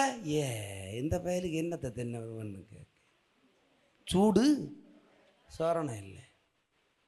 புரிஞ்சுதா? சூடு சொரண இந்த உலகம் உனக்கு ஏற்படுத்தும் போது உனக்கு அது வரக்கூடாது. ஆனா தேவன் ஏற்படுத்தினா வரணும். சிறுன்னு ஏறணும். ஆண்டவருடைய உடன்படிக்கை வந்து ஒன்னு ஆசீர்வதிப்பான சுருன்னு ஏறணும். நரம்பெல்லாம் பொட்டச்சு ரட்சகன் மூவியில இருந்து ஏறணும் இல்லையா? டான் டான் டான் டான் அப்படி ஏறணும். இது எதுக்கு ஏறுது சிஸ்டர்? நான் ஒன்று சொல்லட்டுமா உங்களுக்கு? சிஸ்டர், இதை லைஃப்ல மறக்காதீங்க. அதனால தான் நான் எழும்பின்னு சொல்றேன். உங்களை பார்த்து ஒரு ஆள் திட்டுச்சுன்னா உங்களுக்கு கோபம் வந்தா வரக்கூடாது. உங்களை பார்த்து ஏன்னா கோபம் வந்தால் உங்களுக்கு ஒரு உணர்ச்சி யோசப்படுவீங்க. கோபம் வருது உணர்ச்சி. உங்கள் இருதயத்தில் அதை வாங்கி கொள்ளுகிறீர்கள். நீங்கள் உணர்ச்சி வசப்பட்டு அதுக்கு ரியாக்ஷன் பண்ணுவீங்க. சிஸ்டர், பிரதர், நீங்கள் உணர்ச்சி வசப்பட்டு எதற்கு நீங்க எஸ்ன்னு வைக்கிறீங்களோ அது உங்க வாழ்க்கை வந்துடும். புரியலையா?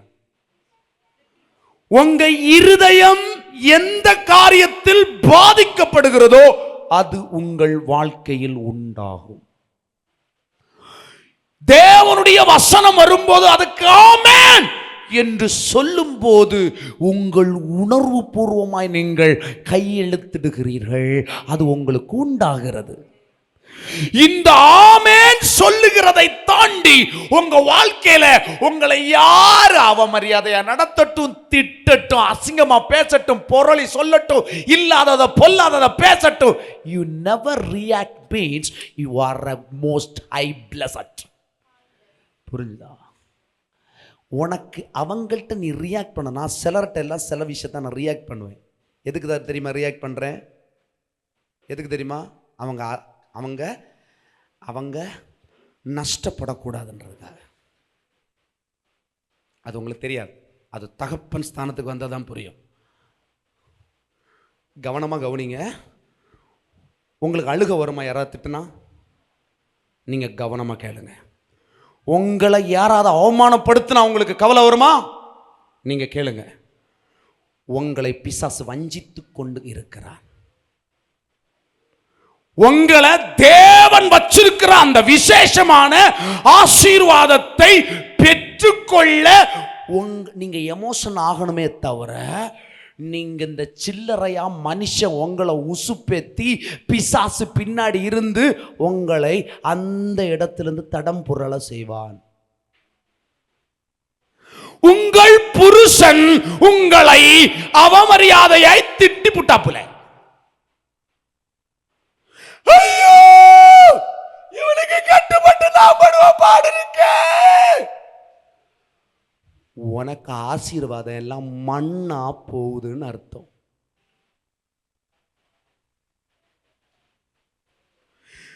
நான் இவளை என்னத்துக்கு கட்டினேன்? ஐயோ, லவ் பண்ண கூடாதுன்னு சொன்னாங்களே. லவ் பண்ணிது உங்க உள்ளத்திலிருந்து உங்க இருதயம் பிழிஞ்சு அதில் உள்ள ஆசீர்வாத ரத்தம் எங்க போகுது? வேஸ்டா போகுது. வேஸ்டா? என் நாமத்து நிமித்தம் உங்களை பகைப்பார்கள் எழுதியிருக்கா? உங்களுக்கு வீட்டுக்குள்ளே பகையை உண்டாக்குவேன்னு அவரே சொல்லியிருக்காரு. எழில ஆசீர்வதிப்பாரு. ஏஞ்சலு மூஞ்சிய கருத்தான்னா ஏன் கறிக்கியா? ஏன் மூஞ்சி கறக்கு வருதோ இருக்கு? அவ அப்படி கறக்க மாட்டா, சொல்றேன் நான். எழிலு நல்ல பச்சைக்கு ஆசீர்வாதமா இருக்கா. அதே ஆசீர்வாதம் எழிலுக்கும் வேணும் தான். இவளுக்கு முன்னாடியே அவ கேட்டாதான், ஆனா கிடைக்கல. அப்படின்னா பொறாம வரும் தானே. அப்படி பொறாம வரக்குன்னு பிசாசு ஏற்கனவே பல வருஷமா ப்ளே பண்ணிட்டு இருக்கான் உன்ட. ஹலோ, நீதான் ஏவாள மாதிரி அடிச்சு பழக்குன்னு தின்னுட்டு பழக்குன்னு போட்டேன். ஹலோ, புரியுதா? உங்களுக்கு எமோஷனல் ஆகுதுனாலே பி கேர்ஃபுல், பி அவேர். நீங்க எமோஷனல் ஆகுறதுதான் பிசாசுக்கு சந்தோஷம். ஒன்றும் இல்லைங்க, ஒரு மணி நேரம் ஆண்டவர் சமத்தில் இருக்க சந்தோஷமா இருக்குதா? ஆனா இத பிசாசு என்ன எழுவான் தெரியுமா? நாள் முழுக்க இன்னைக்கு சண்டே யாரை கடந்து உறங்குவான். அதை ஈஸியா பிசாசு உங்களுக்கு சொல்லி தருவான், உங்களுக்கு இஷ்டமாக்குவான், தூங்குறது சந்தோஷம்னு வைப்பான். ஆனா நீங்கள் வஞ்சிக்கப்படுகிறீர்கள் என்பதை பின்னாடி தான் அறியறீங்க. ஹல்லேலூயா. உங்களுக்கு தெரியாமலே நீங்க வஞ்சிக்கப்படுறீங்க. உங்களுக்கு தெரியாமலே உங்களை பார்த்து ஒருத்தன் அவமரியாதையா திட்டுறாங்க, உங்களுக்கு கஷ்டமே வரக்கூடாதுங்க. இயேசுவே உடனே என்ன தெரியுமா சொல்லணும்? சொல்கிறேன், நான் உங்களுக்கு சொல்லித்தரேன். உங்களை அசிங்கமாக பேசுகிறாங்களா? ஆண்டவரே என்னை மன்னிச்சிருங்க, அவங்க இந்த மாதிரி ஒரு கஷ்டத்துக்குள்ளே என்னை தவறாக அண்டர்ஸ்டாண்ட் பண்ணுறதுக்கு நான் ஒரு காரணமாக இருந்தால் என்னை மன்னிச்சிருங்கன்னு சொன்னீங்கன்னு வைங்களேன். சொன்ன என்ன நடக்கும் தெரியுமா?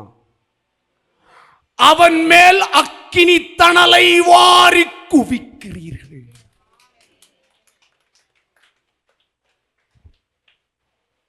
எப்படி? அக்கினி தணலை வாரி குவிக்கிறீர்கள்.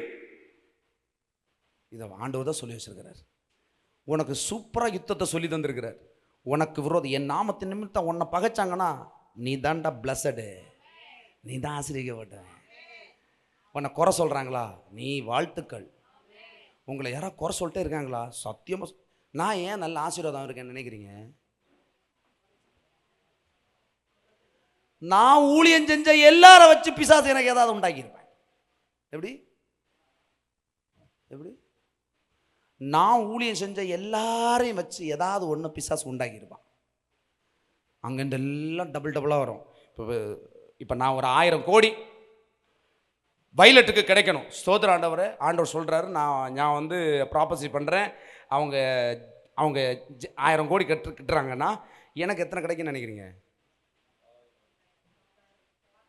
100 மடங்கு கிடைக்கும். அல்லேலூயா. அதான் உண்மை. ஊழியக்காரன்ற மேட்ரு சும்மானு கிடையாது. ஒரு ஆளுக்கு ஊழியம் செய்கிறீங்கன்னா சும்மா கிடையாது. அதே மாதிரி இப்போ வைலட்டு ஊழியக்காரியே இல்லை, சாதா ஒரு விசுவாசி. ஆனால் கர்த்தர் சொன்ன 1000 கோடியை அவங்க ரிசீவ் பண்ணிட்டாங்க. ஆண்டவரே சோதனப்பா, உமக்காக நான் இதை விசுவாசித்து இதை பெற்றுக்கொள்கிறேன். இதை கடைசி வரை என் வாழ்க்கையில் உமது சித்தத்துக்கென்று இந்த 1000 கோடி பயன்படும்படி வரவே இல்லை, கையில் வரவே இல்லை. அவங்க ஜெபிக்கிறாங்கன்னா பயங்கரமான யுத்தம் வரும். என்ன யுத்தம் வரும்? இதை கொண்டு வந்து சேர்க்கறதுக்குள்ள பிசாசு இந்த 1000 எப்படி ஆகுது, ஒரு 1000 கிடைக்காம பண்ணலாமான்னு முதல்ல பார்ப்பான். 500 தட்டலாமான்னு பார்ப்பான். அடுத்து ஒரு 200 அடிச்சலாமான்னு பார்ப்பான். 100 அடிச்சலாமான்னு பார்ப்பான். ஒன்றும் அடிக்காத இருக்கிறானா? உண்மையிலே சொல்கிறேன் சிஸ்டர், இவங்களுக்கு நிறைய கலக்கம் வரும், கஷ்டம் வரும், வேதனை வரும், சுற்றி இருக்கிறவங்க அவமானப்படுத்துவாங்க, சொந்த வீட்டிலே பகைக்கப்படுவீங்க, எல்லாம் நடக்கும். எல்லாத்தையும் தாண்டி கர்த்தர் எனக்கு சகாயர், என் தேவனை வெட்கப்படுத்த மாட்டீங்க, உமக்காக நான் வாழுவேன், நீ எனக்காக உம்முடைய ஜீவனை விட்டீர், நீ ரத்தத்தை சிந்தினீர், நீ ஏதோ இங்க பண்ணுக்குதான் என்ன கொண்டு வந்தீங்க, நான் என்னை ஒப்பு கொடுக்கிறேன் நீ சொன்னேன்னு வச்சுக்கோய, அடுத்து அவ கையை நீட்டுறவன் எல்லாம் 1000 வாங்குவான். அடுத்து இவன் கையை வைக்கிறது, இவங்க மேல ஒரு பெரிய அனாயிண்டிங் வந்திருக்கும். இவங்க மேல என்ன வந்திருக்கும்? பெரிய ஒரு அபிஷேகம், 1000 கோடிக்கு அபிஷேகங்க. அடுத்து அவங்க போய் பூன்னு ஊதுனா அங்க ஒரு 10,000 பேர் 1000 கோடி எடுக்கும். எப்படிங்க? பூன்னு ஒரு 10,000 பேர் ஊதுனா 10,000 பேர் ஆச்சரியப்படுவாங்க. ஏன்னா இப்படிதான் தேவன் உங்களை என்னையும் பயன்படுத்த விரும்புறார். நம்ம என்னது?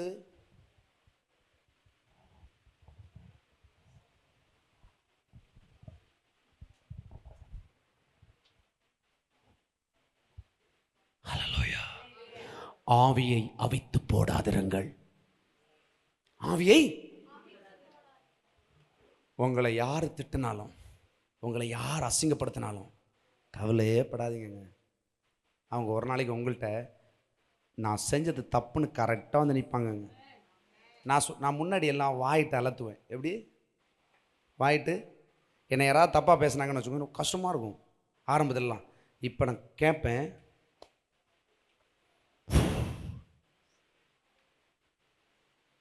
சிலர்கிட்ட நான் ஓப்பனாக கேட்பேன். ஏன் தெரியுமா? பாவம் கஷ்டப்படக்கூடாதுன்னு கேட்பேன். சிலர்கிட்ட கேட்பேன், நான் ஏன் கஷ்டப்படக்கூடாதுன்னு கேட்பேன். ஒரு தகப்பனா அது தோணும். ஏன்னா எனக்கு மேலே இருக்குது பார்த்தீங்களா ஒரு அனாயிண்டிங், அது ரொம்ப கௌரவம். அதை நோண்டும் போது ஒன்று இல்லை, நோண்டும் போது என்ன ஆகும்? அவரை நோண்டுறீங்க, அவருடைய இமேஜை. ஹல்லேலூயா, ஹல்லேலூயா. இது வரைக்கும் நீ ஆசிரியக்கப்படாததுக்கு ரீசன் தெரியுதா? நீங்கள் மற்றவர்களை மன்னிக்கலை, அபாத்திரமாய் பங்கு கொள்ளுகிறீர்கள். இதுவரைக்கும் நீங்கள் ஏன் பிசாசு உங்களை வஞ்சிக்கிறான் தெரியுமா? உங்கள் குடும்பத்தில் உன் கணவன் ஒன்றை திட்டினோடனே நீ ஏன் டென்ஷன் ஆகிற, உன் மனைவி ஒன்று ஏதோ தவறாக புரிஞ்சுக்கிட்டோன்னே நீ ஏன் எமோஷனல் ஆகிற? கேட்டார். அதி சீக்கிரத்தில் நீங்கும் இந்த லேசான உபத்திரவம் அதிக மகிமையை உண்டாக்கும். சீக்கிரமா புரிஞ்சுதா? ஆனால் நமக்கு ஈஸியாக நம்மளை வஞ்சிப்பாங்க பிசாசு. நம்மளை அள வைக்கிறது ஈஸி தெரியுமா? அதில் ரொம்ப வஞ்சிக்கப்படுறது பொம்பளை பிள்ளைங்க தான். பார்த்துருக்கீங்களா? ஏதாவது ஒன்று சொன்ன உடனே அழுதுருவாங்க. ஏதாவது ஒன்று சொன்ன உடனே. ஏன்னா பிசாசு லகுவான இருதயம் உள்ளவர்களை ஈஸியாக தட்டுவான். ஏவாள் எனக்கு தெரிஞ்சு நம்ம எல்லாரையும் விட கைண்டான பொம்பளை அவதாங்க. தெரியுமா உங்களுக்கு? அவள் எப்படி இருந்திருப்பா ஏவாள்? உங்களுக்கு ஏவாளை பார்த்தா கோபம் வருது அப்படி தானே? நான் சொல்கிறேன், ஏவாளை மாதிரி ஒரு லேடி எனக்கு தெரியாதுங்க. மரியாள் இருக்கால, அவளை மாதிரியும் கிடையாது ஏவாள். அவள் கூட பாவத்தில் தான் இருந்தா. மகதலேனாள் மரியாள் அவளும் அப்படி தான் பாவத்தில் தான் இருந்தா. எஸ்தர் பாவத்தில் தான் இருந்தா. இவங்க எல்லாரோடையும் விசேஷமானவள் தான் ஏவாள். ஏன் தெரியுமா? ஏவாள் ரொம்ப கைண்டுங்க. ஏவாள் எப்படி? ரொம்ப கைண்டு. ஏன்னா ஆதாமுக்காக விசேஷமாய் விழாவிலிருந்து உருவாக்கப்பட்டவள். விழாயிலும் புரிஞ்சுதா? அப்படியே இருப்பா, தாங்குவா, வளைஞ்சு கொடுப்பா, அட்ஜஸ்ட்மெண்ட் பண்ணுவான், எல்லாம் பண்ணுவாங்க. அவளை எவ்வளோ திட்டினாலும் ஒன்றும் இல்லைங்க, நீங்கள் கோபமாக இருந்திருப்பீங்க, போங்க. உங்கள் புருஷன் உங்களை திட்டினா நீங்கள் சொல்லுங்களேன், கோபமாக இருந்திருப்பீங்க, ஒன்றும் இல்லை, விட்டுருங்க. நான் அப்போவே மறந்துட்டேனே, சொல்லி பாருங்க. என்ன சொன்னிய? என்னதோ ஒன்று சொன்னிய, ஆனால் எங்களுக்கு கேட்கல, கோபமும் வரலை. பிரமாணத்தை மீறினீங்களா? ஏவாளுக்கு ரியாக்ஷனா? ஏவாள் ஈஸியாக ரியாக்ட் பண்ணுவாங்க. பாம்பு எப்படி வஞ்சிச்சுது? ஆதாம்கிட்ட ஒரு நாள் கூட வரல. பாம்பு ரொம்ப அட்ராக்டிவான ஒன்றுன்னு சொல்றாங்க ஆராய்ச்சியில். ஏவாள் ஆதாம் டக்குன்னு அட்ராக்ட் பண்ணணும்னு விட மாட்டான். அவன் என்ன செய்வான, கொஞ்ச நேரம் இருப்பான். என்ன செய்வாங்க? பர்ஸை பார்க்குறானே இல்லையோ, பர்ஸில் உள்ள கணக்கு இருக்கும். 850 930 இருக்கும். ஆனால் ஏவாள் என்ன செய்வான்னா, நீங்கள் ஏவாள் அதனால வீக்குன்னு நினைக்காதீங்க. ஏவாள் வீக்கு கிடையாது. ஒரு ஆள் கைண்டா இருக்குன்றதுனால வீக்கு கிடையாது. அவங்களும் பயங்கர ஸ்ட்ரென்த். புரியுதா உங்களுக்கு? ஒரு ஆளு யாரை பார்த்தா எல்லாரையும் நம்புறாங்கன்னு வைங்களேன், எல்லாரையும் நம்புறாங்க, அவங்க அவங்க அவங்க அவங்க தெய்வத்துக்கு சமம். ஈஸியா யாரை ஏமாத்தலாம் நினைக்கிறீங்க? ஏசப்பா ஈஸியா ஏமாத்தலாம். அதாக அவங்க கள்ள ஜபங்கள் எல்லாம் கேட்டு அவரு போ எடுத்துட்டு போ போ, அடுத்த வாரம் ஆளை காணும். ஹலோ, இங்கே ஒரு ஆள் வாங்கிட்டாங்களே, வாங்கிட்டு போயிட்டாங்க. ஹல்லேலூயா. அதான் பிசாசு தந்திரமா யாரை அட்டாக் பண்ணுவான்?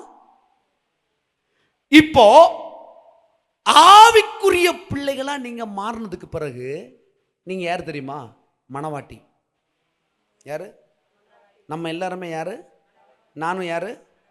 மணவாட்டி. மணவாளன் யாரு? இப்ப நான் ரொம்ப வீக்குங்க. எப்படி? நான் ரொம்ப வீக்.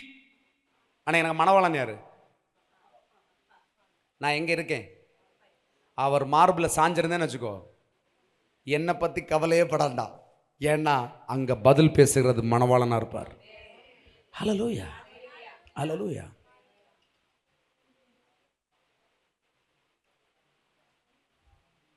எத்தனை பேர் புரியுது?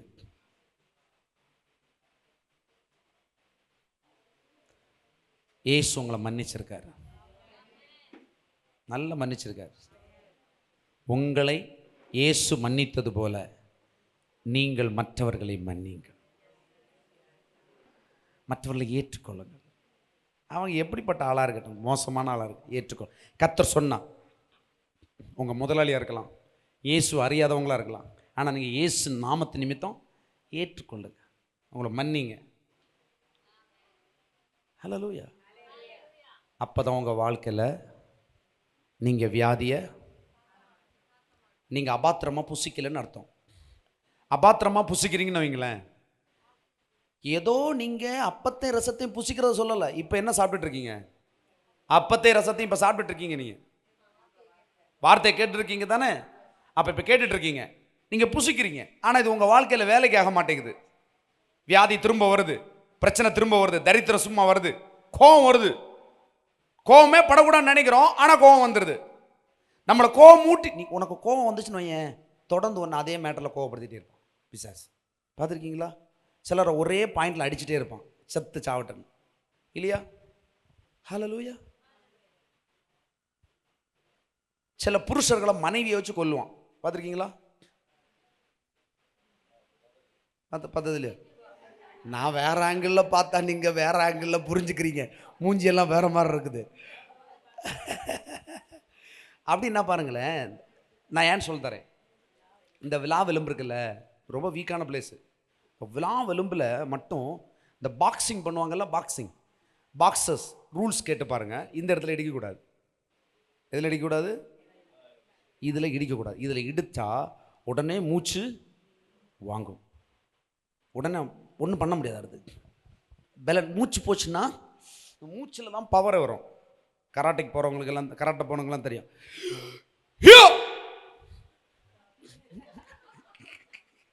அது அந்த இந்த இந்த ஏரில் தான் இருக்கு.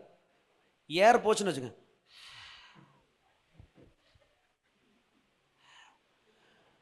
மனைவி உன் குடும்பத்தில் ஸ்ட்ராங்காக இருந்தா புருஷன் ராஜா.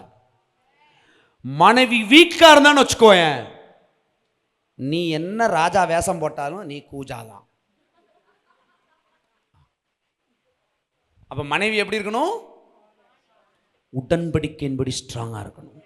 மனைவி என்ன செய்யணும்? நல்லா, புருஷர்களே மனைவி என்ன செய்யணும்? நல்லா வச்சுக்கணும். கேட்குற பட்டு சாரியெல்லாம் என்ன செய்யணும்? வாங்கி கொடுக்கணும். அப்படி கேட்க மாட்டீங்க. மனைவியை கேர்ஃபுல்லாக வச்சுக்கணும், புரிஞ்சுதா? இடுப்பெலும்ப ரொம்ப கேர்ஃபுல்லாக வச்சுக்கணும், இல்லைன்னா டக்குன்னு மூச்சு வாங்கிச்சாங்க.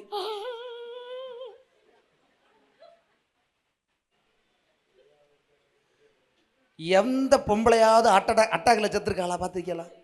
லிஸ்டே கிடையாது. ஆனால் இவன் மட்டும்தான். ஆனால் பார்க்க திடகாத்திரமாக இருப்பான். ஆனால் திடீர்னு அந்த செத்த வீட்டில் முதல்ல அவ தான் இருப்பான். காலத்தை கூட நல்லா தின்னாரு. ஒரு கிளாஸ் பால் மொச்சக்குன்னு குடிச்சாரு. எல்லாம் செஞ்சுட்டு கிடைக்காரு. எலும்புங்க ஒரு அத்தை வந்துருக்கியா? அப்பதான் இந்த ஆளு, நீங்க வசம சைடுல நின்று ஃபுல் ஃபீனரல் சர்வீஸ் அட்டன் பண்ணீங்கன்னா உங்களுக்கு கரெக்டா தெரியும். இந்த போலீஸ்காரன் கூட எப்படி செத்தான்னு விவரம் எடுக்கிறது அவனுக்கு தெரியாது. ஆனால் ஃபீனரல் சர்வீஸுக்கு அந்த அம்மாவோடே சேர்ந்து ஒரு சித்தி இருப்பா. அவளுக்கு தான் ஃபுல் டீட்டெயில் தெரியும். அவளுக்கு ஓரளவுக்கு மேட்ரு தெரிஞ்சிருக்கும். அன்னைக்கு எப்படி செத்தான்னுள்ள டீட்டெயிலு ஒரு அரை மணி நேரத்துக்குள்ள அவள் எடுத்துருவா. சிபிஐல கூட அல்லேலூயா. அதனால ஒரு வீட்டில் பெண் ரொம்ப முக்கியமான சக்தி. அதை தான் பிசாசு வஞ்சித்தான். புரிஞ்சுதா? நம்ம எல்லாம் மனவாட்டிய சபைக்கு வர பிள்ளைங்களே, நீங்கள் தான், நம்ம எல்லாம் தான் வீக்கு. நம்ம எல்லாம் உண்மையிலே வீக்கு. பார்த்தீங்களா? எவனா நம்மளை அடித்த உடனே நம்ம அடிச்சிடுவோமா? எவனா நம்மளை திட்டினோன்னா நம்ம திட்டிடுவோமா? திட்ட மாட்டோம். ஏன்? பம்முறோம். நம்ம பம்மலை, அவர் உள்ளே இருக்கிறாரு. அதனால் என்னை பலப்படுத்துகிற கிறிஸ்துவினாலே என்னால் எல்லாவற்றையும் செய்ய எனக்கு பலன் உண்டு. மார்பில் படுத்திருக்கனால சொங்கி நினைச்சியா? நீ திட்டிகிட்டே இருப்ப, நான் அப்படியே அமைதியாக இருக்கிறதுனால ஒன்றும் தெரியாதோன்னு நினைக்கிறியா? ஏய், இது பவர், 1000 வாட்ஸ் பவர் இது.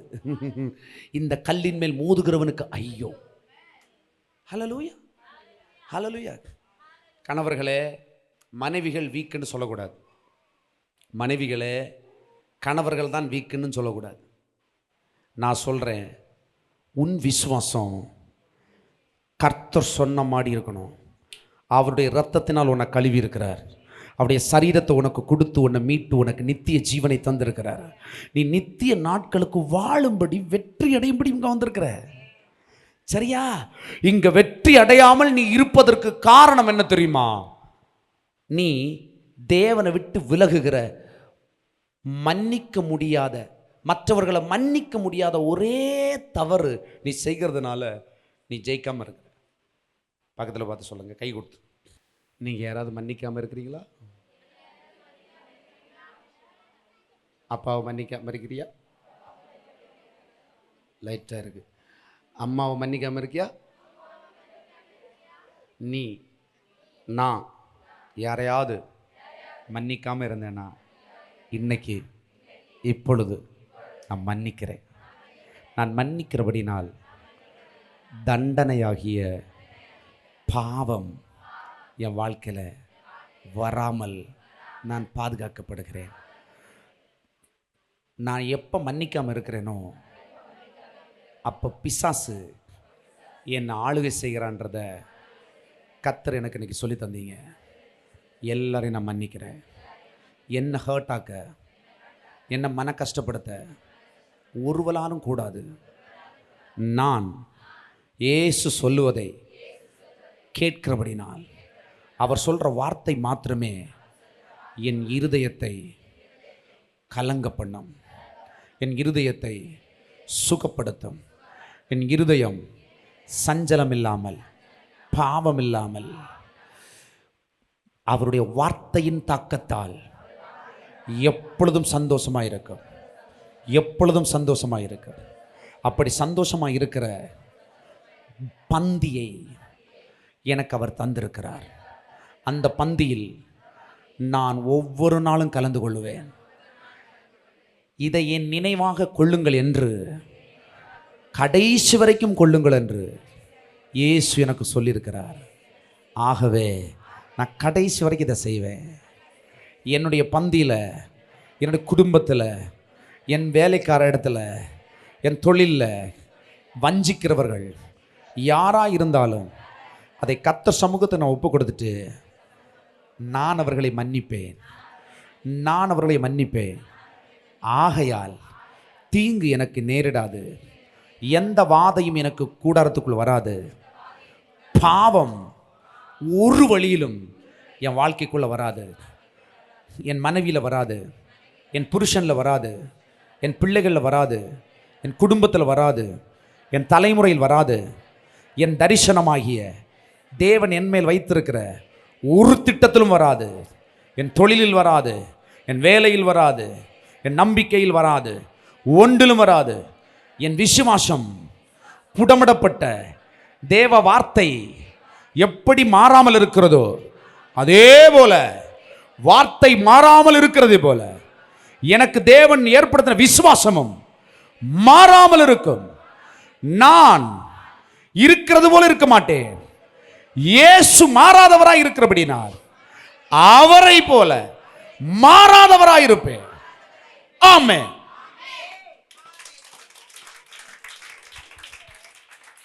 அவங்க நினைக்கலாம், நான் மன்னிக்கணும்னு நினைக்கிறேன், ஆனால் நான் என்னால் மன்னிக்க முடியல அப்படி நீங்கள் சொல்கிறீங்கன்னா, உங்களால் ஆசீர்வாதத்தை பெற்றுக்கொள்ளதுக்கு ஆசீர்வாதம் இருக்குது, ஆனால் நான் பெற்றுக்கொள்ள எனக்கு மனசு இல்லை அப்படின்னு அர்த்தம். எப்படி சொல்லுங்கள்? பக்கத்தில் இருக்க ஆளை பார்த்து சொல்லுங்கள், சுனிதாவே, வைலட்டு, பேரை சொல்லி சொல்லுங்கள், உங்களை மன்னிக்கிறதுக்கு எனக்கு விருப்பம்தான், ஆனால் எனக்கு முடியலை. இப்போ அடுத்து சொல்லுங்கள், எனக்கு ஆசீர்வாதம் இருக்குன்னு ஆசை தான், ஆனால் எனக்கு அது பிடிச்சல. புரிஞ்சுதா? இப்போ மறுபடியும் சொல்லுங்கள், உங்களை நான் மன்னிக்கிறேன், அதனால் தேவனும் என்னை மன்னிக்கிறார். நான் உங்களை மன்னித்ததுனால எனக்கு வர வேண்டிய ஆசீர்வாதம் கொஞ்சமும் குறையாமல் எனக்கு வரும். அதனால் நீங்களும் என் மேலே ஏதாவது குறைவு இருந்தால் என்னை மன்னிச்சிருங்க. வேறு யார்கிட்டையாச்சும் ஏதாவது குறைவு இருந்தாலும் மன்னிச்சிருங்க. பிசாசுக்கு உங்களை நீங்கள் தந்திரமாக ஒப்பு கொடுத்துட்டு வெளிப்பிரகாரமாக ஆசீர்வதிக்கப்படாமல் இருக்கக்கூடாது. நம்ம ஒருவருக்கொருவர் மன்னிக்கணும்னு கர்த்தர் சொல்கிறாரு. இயேசு நம்மளை மன்னிக்கிறாரு. அவர் நம்ம பாவங்களை சுமந்து தீர்த்தாரு. இனி உங்களுக்கு பாவம் இல்லை, உங்களுக்கும் பாவம் இல்லை, எனக்கும் பாவம் இல்லை. ஏன்னா நம் பாவங்களை அவர் சுமந்து தீர்த்தார். நமக்கு வர வேண்டிய தண்டனை அவர் மேல் வந்தது. நாம் ஏன் அந்த தண்டனை சுமக்கணும்? வியாதியை நீங்கள் சுமக்கணுமா? நீங்கள் சுமக்க வேண்டாம். தரித்திரத்தை நீங்கள் சுமக்கணுமா? சுமக்க வேண்டாம். ஐஸ்வர்யத்தையும் கனத்தையும் நீங்கள் வாழ்நாளெல்லாம் சுமப்பீர்கள். வாழ்நாளெல்லாம் சுமப்போம். இயேசுவின் நாமம் மகிமைப்படும். யாவர் எழுந்திருக்கலாம்.